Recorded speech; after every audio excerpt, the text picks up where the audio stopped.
Ito mga kapatid yung binabanggit ko kanina na ang araw na aming pinaka ah, papahalagahan, pinahahalagahan namin dahil ito ay utos nga ng ating Ama sa Langit. At ito ay nabanggit ko kanina sa inyo na ito ay nag-iisa lang, natatanging araw ito mga kapatid sa loob ng isang buwan. Diba?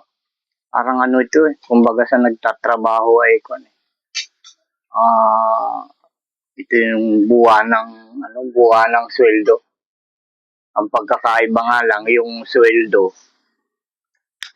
na buwanan ng tao ay tuwing katapusan.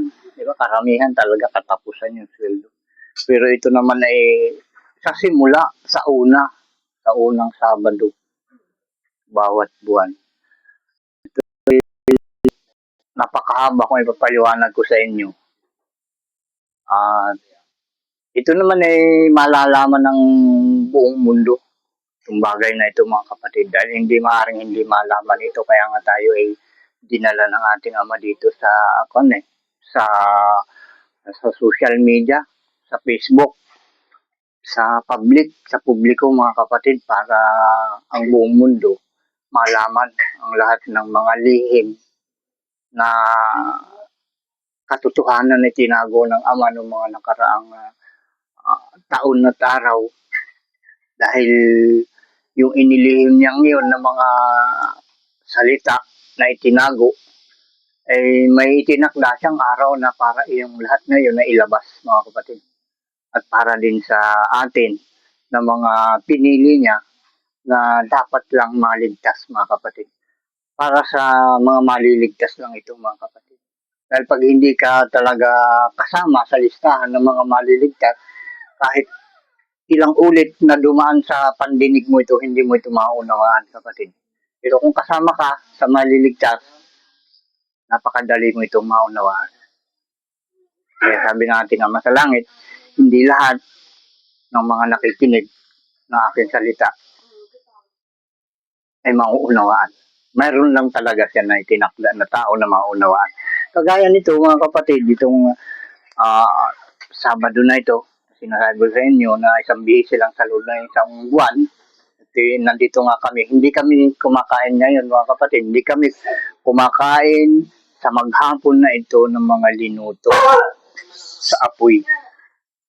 Saka yung mga tinapay na may bitin, bawal sa amin. Bawal magpalingas ng apoy sa ganitong araw. Nasa kanya mga kapatid, nasa batas ng ating Diyos.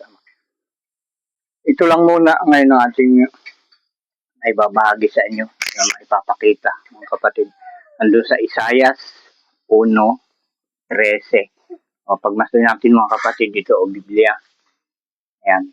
Lagi kong binabanggit sa inyo at pinapakita na ang ating mga binabahagi sa inyong lahat ay pawang totoo at katotohanan. May mga ebidensya tayo na pinapakita sa inyo na walang halong kasinungalingan mga kapatid. Kaya kung gusto mong malaman at makarating sa katotohanan, dito ka lang mga kapatid. Ayan mga kapatid, Isaias 1:13. Yan yung mga kapatid. Ito yung ating babasahin at sa itong patunay. Ayan no. Ayun yung Isaias, Isaias.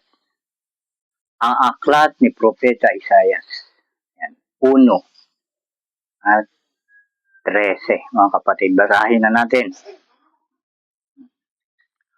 Huwag na kayong magdala ng mga walang kabulukang alay. Kamangyan ay karumal-dumal sa akin.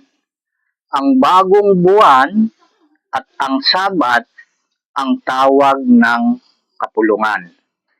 Hindi ako makapagtitiis ng kasamaan at ng takdang pulong. Yan mga kapatid. Malinaw, ang pulong kasi ay yan ay walang pinagkaiba sa sa pagtitipon-tipon o sa pag ah, kagaya niyan, yung mga samba, mga kapatid, yung pulong at yung pagsamba, yung walang pinagkaiba para malaman ng lahat ng miyembro ng mga kagrupo kung ano yung mga bagay na dapat pang gawin sa mga susunod at ano pa yung mga i-adjust. Yun yung pulong, yun yung pagsamba, pagtitipon-tipon mga kapatid, yung bagong buwan at ang sabat mga kapatid. Yan ay tuwing magpapalit ang buwan. Ibig sabihin, pag nagpalit ang buwan, bagong buwan na naman yung kapalit.